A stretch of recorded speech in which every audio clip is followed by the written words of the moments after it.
Elon मस्कले जुन वैज्ञानिक विचारको बम पड्काएका छन्, सायद त्यसलाई बुझ्नका लागि यो भिडियो तपाईँले 2 पटक हेर्नुपर्ने हुन्छ।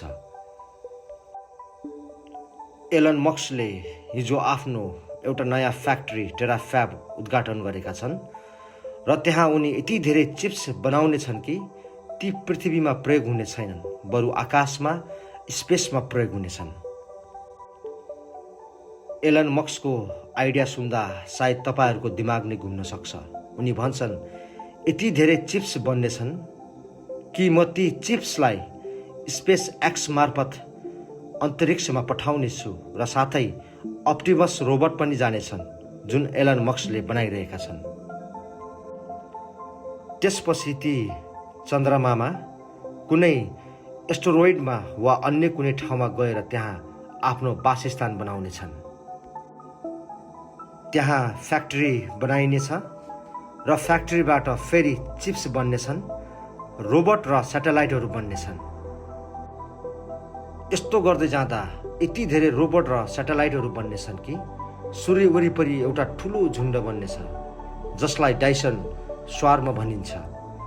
स्वार्म भनेको मौरीको झुन्ड जस्तै हो जुन चारैतिर फैलिन्छ। त्यस्तै गरी हामी स्याटेलाइटहरूको ठुलो समूह अन्तरिक्षमै बनाउनेछौँ र सूर्यको वरिपरि फैलाउनेछौँ। यसरी सूर्यको ऊर्जा क्याप्चर गरिनेछ। यति धेरै ऊर्जा क्याप्चर हुनेछ कि पृथ्वीलाई चाहिने भन्दा 20 करोड गुणा बढी ऊर्जा लिएर लेजर र माइक्रोवेभबाट पृथ्वीमा पठाइनेछ।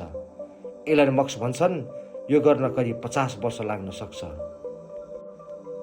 र यसरी हामी कार्दसेव स्केल लेभल 2 को सभ्यतामा पुग्नेछौँ। अब हामी बुझौँ कार्दसेव लेभल सभ्यताको बारेमा। लेभल 1 आफ्नो ग्रहको सबै ऊर्जा प्रयोग गर्न सक्ने। लेभल 2 आफ्नो तारा सूर्यको सबै ऊर्जा प्रयोग गर्न सक्ने। लेभल 3 पुरै ग्यालेक्सीको ऊर्जा प्रयोग गर्न सक्ने। लेभल 4 पुरै ब्रह्माण्डको ऊर्जा प्रयोग गर्न सक्ने। लेभल 5 धेरै ब्रह्माण्ड मल्टिभर्सको ऊर्जा प्रयोग गर्न सक्ने।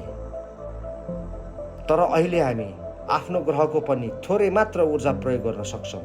जियोथर्मल, न्युक्लियर, सोलर, हावा जस्ता धेरै ऊर्जा स्रोत भए तापनि हामीले कम प्रयोग गरेका छौँ। त्यसैले 50 वर्षमा लेभल 2 मा पुग्ने लक्ष्य छ। यसका लागि म्याट्रियोसका ब्रेन चाहिन्छ। यो पनि डाइसन